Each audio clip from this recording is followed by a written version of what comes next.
wa inna ta'alluma wa ta'lim wa tadhakkura wa tadhkir wan naf'a wal intifa' wal ifada wal istifadah wal hatha ala tamassuki bi kitabillah wa sunnati rasulillah wa du'a ilal huda wa dalalata ala al khair ibtigha wajhillah mardatihi wa qurbihi wa sawabihi subhanahu wa ta'ala. Saya muliakan, saya hormati para habaib wal masyayikh wal ikhwan yang dirahmati oleh Allah subhanahu wa ta'ala. Alhamdulillah kembali kita berkumpul mengingat sekelumit sejarah Rasulullah. Mudah-mudahan dengan sejarah kisah kehidupan Rasulullah bisa mencerminkan kehidupan kita sehari-hari. Amin ya rabbal alamin. Mudah-mudahan kita diganjar oleh Allah subhanahu wa ta'ala dengan ganjaran berlipat ganda. Mudah-mudahan apapun yang kita susahkan diselesaikan oleh Allah subhanahu wa ta'ala. Urusan-urusan kita dimudahkan oleh Allah subhanahu wa ta'ala. Dan diri kita semakin kuat keimanan, bertambah keimanan ketakwaan kepada Allah subhanahu wa ta'ala dengan perkumpulan-perkumpulan yang baik seperti ini. Baik, ma'asyiral hadirin, mari kita membahas satu buah hadis dari kitab Bulughul Maram. Kemarin kita membahas tentang anggota sujud yang wajib diletakkan ketika sujud dengan permasalahan-permasalahannya. Dari 7 anggota tersebut yang wajib terbuka hanya dahi, sehingga dahi langsung bersentuhan dengan tempat sujud. Tidak boleh teralaskan dengan sesuatu apapun yang ikut gerakan sholat kita, seperti kopiah, mukena, jilbab bagi yang perempuan, ataupun ridak, selendang, sorban. Baik, nah kita baca lagi hadis dari Rasulullah SAW masih berkaitan tentang sujud, tata cara meletakkan tangan ketika sujud. An Ibni Buhainah anna Rasulullah sallallahu alaihi wasallam kana idza shalla wa sajada farraja baina yadayhi hatta yabdu bayatu ibtaihi. Adalah Rasulullah sallallahu alaihi wasallam ketika sholat dan sujud, Rasulullah ketika sujud membentangkan kedua tangannya hingga tampak putih ketiaknya. Maksudnya bagaimana? Ketika sujud Rasulullah mengangkat lengannya, bukan menyandarkan lengannya ke tulang rusuknya, ya, ke badannya, ataupun menyandarkan lengannya di tempat sujud, ya, tapi Rasulullah renggangkan. Ini kondisional ketika kita sholatnya agak lapang. Ketika lagi sempit maka sebisanya saja, jangan sampai terlalu membentang sehingga kena tulang rusuk teman yang di samping. Nah, jadi begitu tangan Rasulullah SAW. Kalau begini makruh, nempel ke lantai ketika sujud, lengan ini nempel ke lantai makruh. Begitu juga ketika lengan nempel ke badan, itu makruh ketika sujud. Kecuali perempuan. Perempuan tidak dimakruhkan. Jadi perempuan ketika dia sujud hendaklah dia kepit kedua tangannya itu, kedua lengannya itu ke badannya. Ya, itu menambahkan kebagusan untuk perempuan tersebut atau etika ketika perempuan tersebut sujud. Baik. Lalu di hadis lainnya Rasulullah berkata, "Idza sajadta fadha kaffaika warfa' mirfaqaika." Kalau engkau sujud, letakkan kedua tanganmu, telapak tanganmu, tapi kedua lenganmu diangkat, kata Rasulullah sallallahu alaihi wasallam, ya. Baik. Lalu di hadis selanjutnya, bagaimana posisi jari ketika sujud? Anna Nabiyya sallallahu alaihi wasallam kana idza raka'a farraja baina asabihi wa idza sajada dhamma asabi'ahu. Rasulullah sallallahu alaihi wasallam ketika ruku tangannya itu dimekarkan. Tangannya Rasulullah sallallahu alaihi wasallam, jari-jarinya itu dimekarkan supaya lebih mencakup lutut. Tapi tidak terlalu tidak terlalu membentang jari-jarinya ini, tapi sekadar saja, sekiranya masih bisa menghadap kiblat. Tapi ketika sujud, jari-jarinya Rasulullah SAW sedikit rapat dari ketika ruku. Ketika ruku begini, ya, ketika ruku begini. Kalau sujud begini, ya, lebih rapat lagi dari ruku. Supaya apa? Jari-jarinya ini menghadap ke kiblat. Baik. Nah, jadi sudah dijelaskan bagaimana letak tangan, jari, dan posisi lengan ketika kita sujud. Baik. Lalu kita bahas. Baik. Lalu ketika di hadis selanjutnya Rasulullah SAW diriwayatkan dari Sayyidah Aisyah, ra'aitu Rasulullah SAW yusalli mutarabbi'an. Wa dzalika lamman saqata an farsihi fanfakkat qadamahu. Fatarabba ja'ala batinal qadam al-yumna tahta al-fakhid al-yusra. Aku melihat, kata Sayyidah Aisyah, suatu ketika aku pernah melihat Rasulullah itu sholat mutarabbi'an, sholat duduk dengan besilo, kata orang Jambi itu, ya, kaki kiri di bawah paha kanan, kaki kanan di bawah paha kiri. Ini mutarabbi'an, berarti menandakan bahwasanya bagaimanapun duduk orang tersebut ketika sholat sah selagi masih kategori duduk. Nah, kalau jongkok tidak bisa, ya, kalau jongkok tidak bisa. Kalaupun duduk, mau duduknya selonjor atau mutarabbi'an besilo, kata orang Jambi itu, boleh. Duduk tahiyat awal juga boleh, duduk tahiyat akhir juga boleh. Ya. Tapi kalau tidak sakit, tidak boleh sholat dalam keadaan duduk, harus berdiri.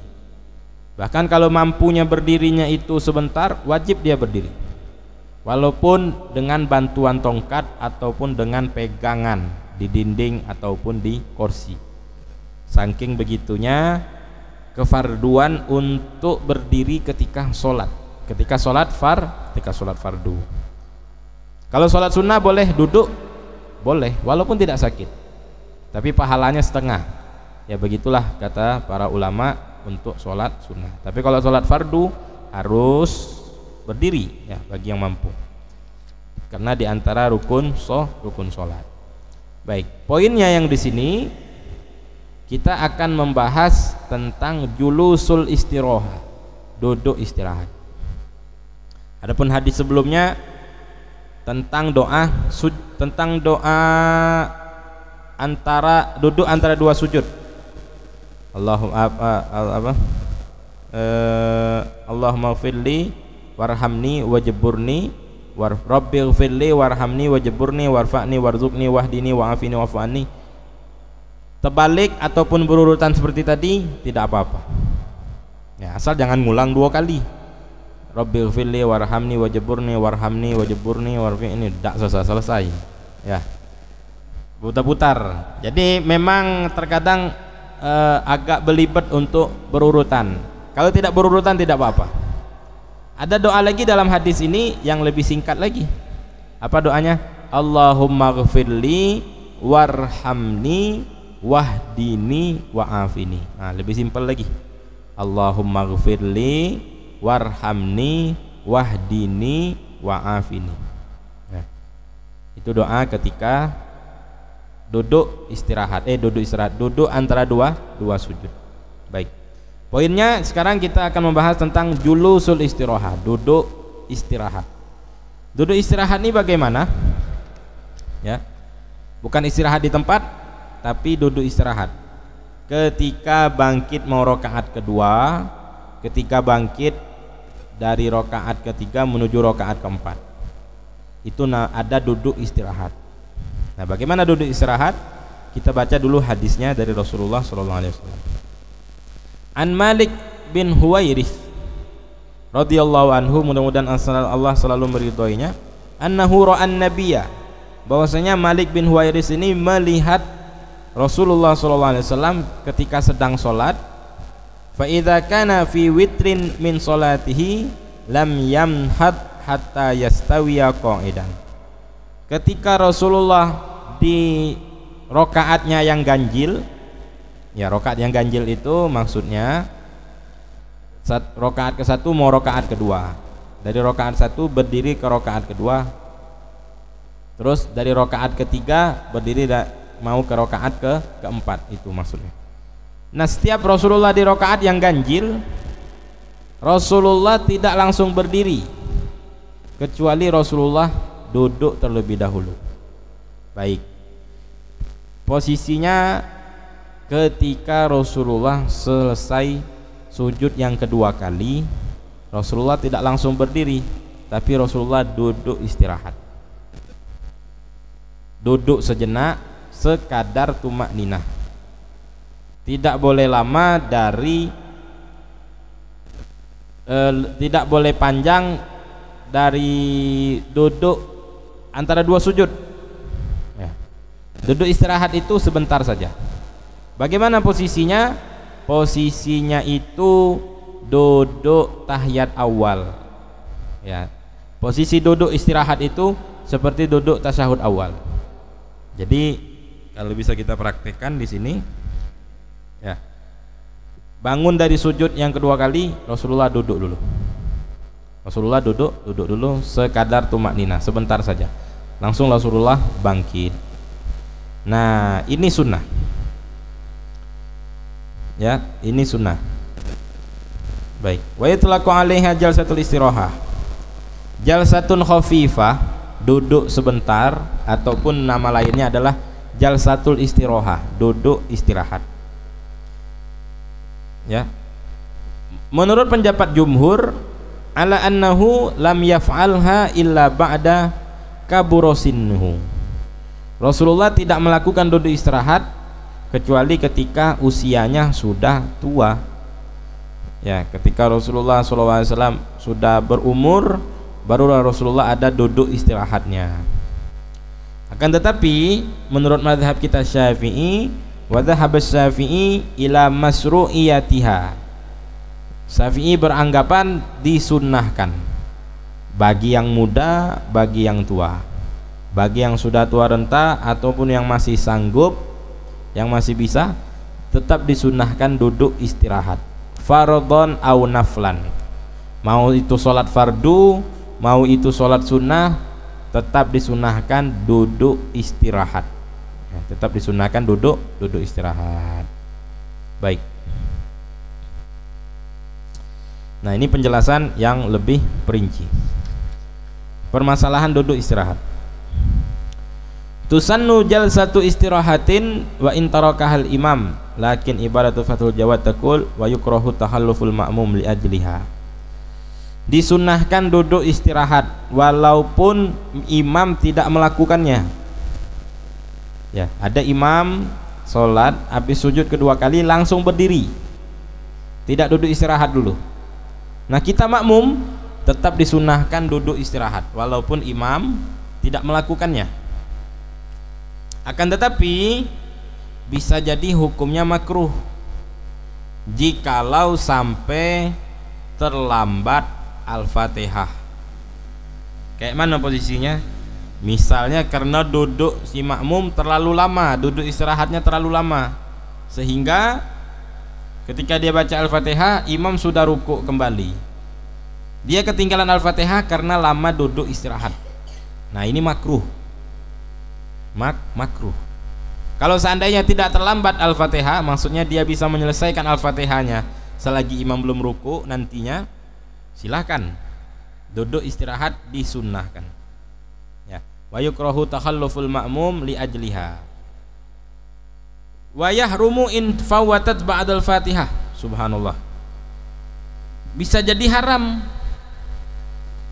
bisa jadi dosa, tapi batal lah sholatnya, tidak batal, tapi dosa gara-gara dia duduk istirahat bisa ketinggalan sebagian Al-Fatihah.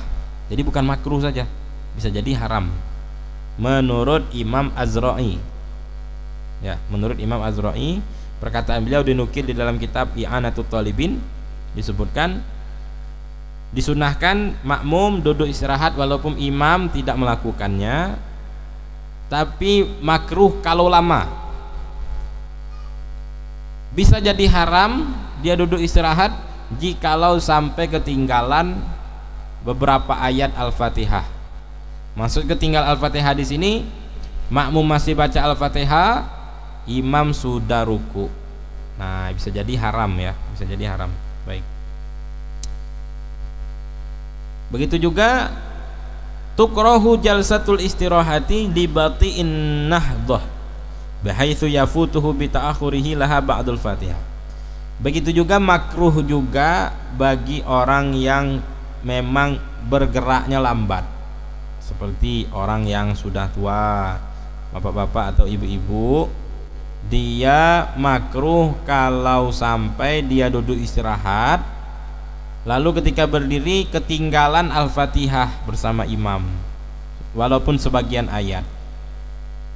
Karena orang tua memang harap maklum, kadang punggungnya sakit, dia tidak bisa langsung berdiri ya, seperti orang yang masih sehat, tapi dia pelan-pelan. Nah, bagi orang yang seperti ini kondisinya tidak disunahkan duduk istirahat. Kenapa? Lebih pantas dia langsung berdiri supaya Al-Fatihahnya tidak tertinggal dengan imam ya.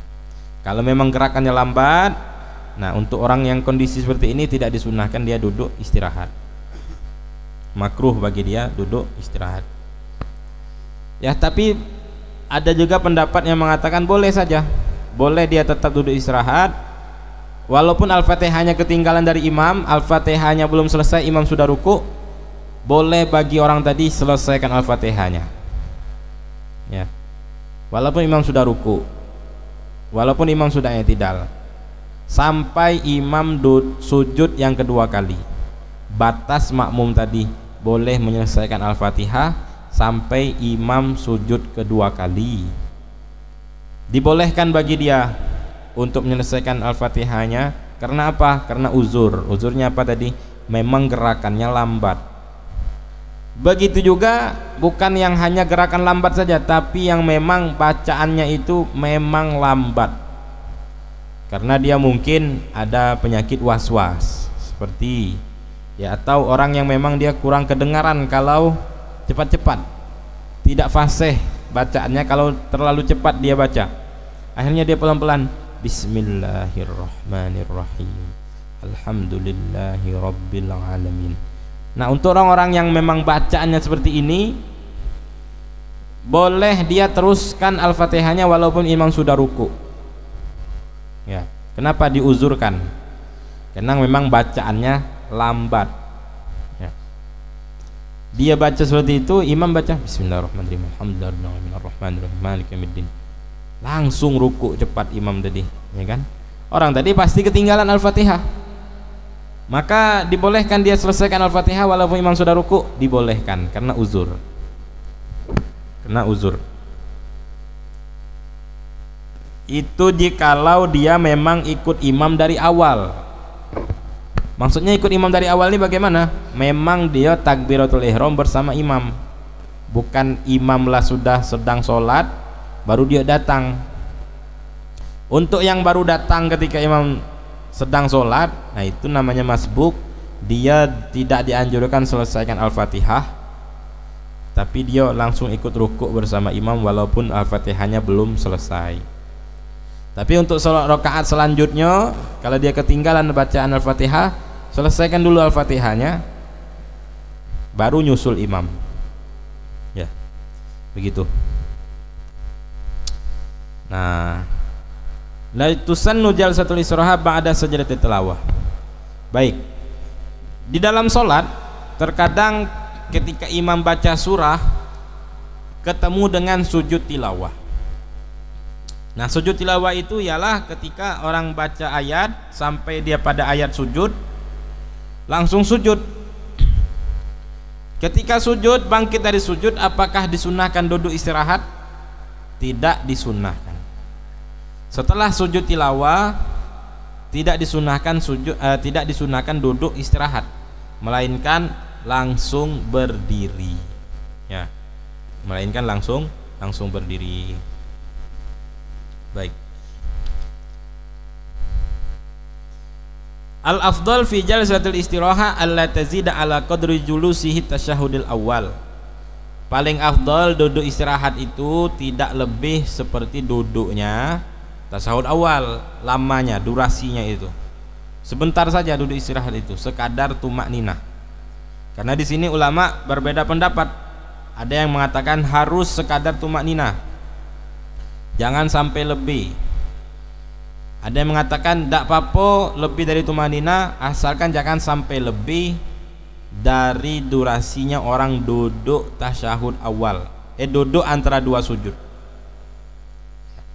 Ada yang mengatakan tidak apa-apa lebih dari durasinya, lebih dari duduk antara dua sujud, tapi jangan sampai lebih dari durasi orang baca tasyahud awal. Ya begitu. Nah, li'annaha minas sunatin lati aqalluha akmaluha. Karena duduk istirahat ini makin cepat dia, artinya tidak terlalu lama, itu makin bagus, itulah yang sempurna. Sedikitnya itulah yang sempurna. Berarti yang sempurnanya bagaimana? Ketika duduk istirahat jangan lama-lama, sekadar ucapan subhanallah langsung berdiri. Karena orang nyangkonya apa? Kalau lama, kalau sholat berjamaah imamnya seperti itu, duduk istirahatnya lama, orang nyangko imam masih tasyahud awal. Kata orang subhanallah belakang. Nah imam nih macam mana? 3 kali ya penduduk tasyahud awalnya nih kata orang. Kena lamunian. Karena tidak ada bacaan apa-apa.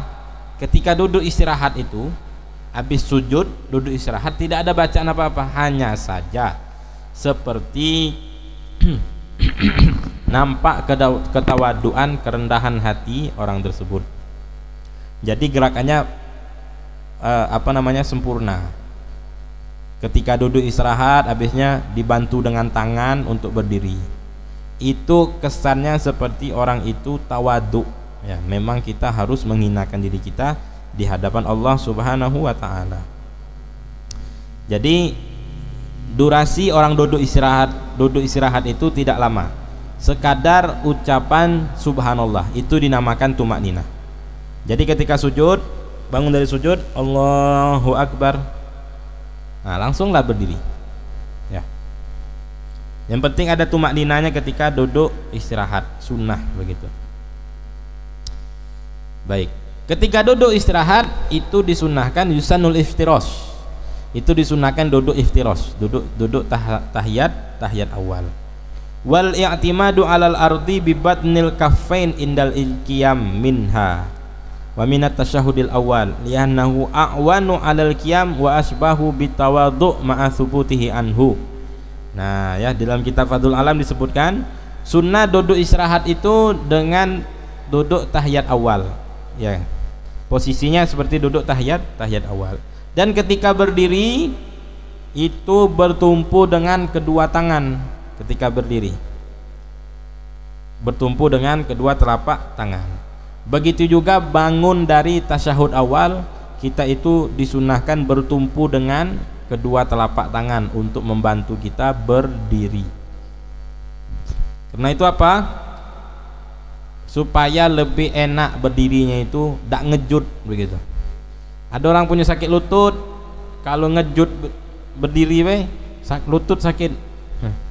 Tapi kalau dibantu lu dengan kedua telapak tangan, nah itu lebih enak berdirinya, itu lebih kuat. Begitu juga menyerupai dengan orang yang rendah hati ya di hadapan Allah Subhanahu wa taala. Berdirinya itu dengan etika, pelan ya tidak langsung tegak.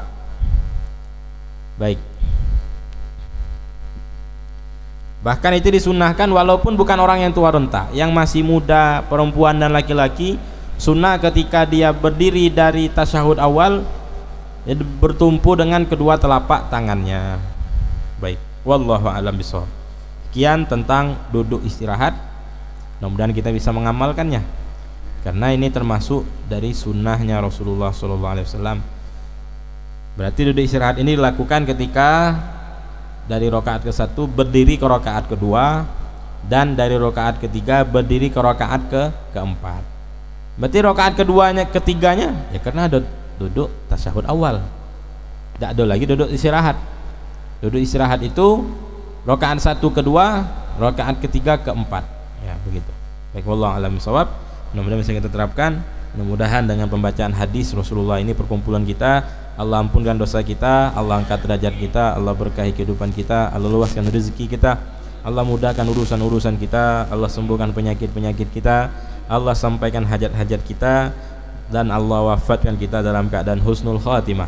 Ala hadini ya wa ala kulli niyatin salihah jalibatan lil khairat wal bisyara dunyawiyah wal ukhrawiyah wa ila hadratin nabi Muhammadin sallallahu alaihi wasallam bismillah asraril Fatihah. A'udzubillahi minasyaitonir rajim.